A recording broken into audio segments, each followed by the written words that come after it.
મિત્રો, એક ભારત ન્યૂઝ મીડિયામાં આપનું હાર્દિક સ્વાગત છે। વડાલી નગરમાં રામદેવ પીર મહારાજના મંદિરમાં અષાઢી બીજની ધામધૂમપૂર્વક ઉજવણી કરવામાં આવી। વડાલી ખાતે આવેલ રામદેવ પીર મહારાજના મંદિરમાં અષાઢી બીજ નિમિત્તે ભક્તોનું ઘોડાપૂર ઉમટ્યું। અષાઢ સુદ બીજના દિવસે રામદેવ પીર મહારાજના મંદિરમાં વહેલી સવારથી ભક્તો દર્શન કરવા માટે લાઇનમાં લાગી ગયા હતા। અષાઢી બીજના દિવસે મંદિરને ખૂબ સુંદર શણગાર કરવામાં આવ્યો હતો। મંદિરને રંગબેરંગી લાઇટિંગ કરીને રોશની કરીને ઝંઝણાટ કરવામાં આવી તેમજ ફૂલોનો આધુનિક શણગાર કરવામાં આવ્યો હતો। મંદિરમાં લગાવેલા ઝુમ્મર આકર્ષણનું કેન્દ્ર બન્યા હતા। સાંજના સમયે મંદિરમાં નેજા ચડાવવામાં આવ્યા હતા।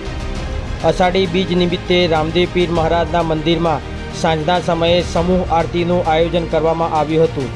આ મહાઆરતીમાં ઘણી મોટી સંખ્યામાં લોકો સમૂહ આરતીમાં જોડાયા હતા અને તેનો લાભ લઈ ધન્યતા અનુભવી હતી। મહાઆરતી બાદ હિતેશભાઈ દ્વારા સુંદર ભજન સંધ્યા પણ રાખવામાં આવેલી હતી।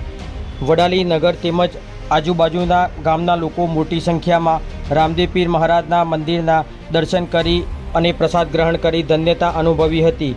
અષાઢી બીજના દિવસે રામદેવ પીર મહારાજના મંદિરમાં હજારોની સંખ્યામાં દર્શનાર્થીઓએ દર્શનનો લાવો લીધો હતો। પત્રકાર વિશાલ ચૌહાણ, સાબરકાંઠા।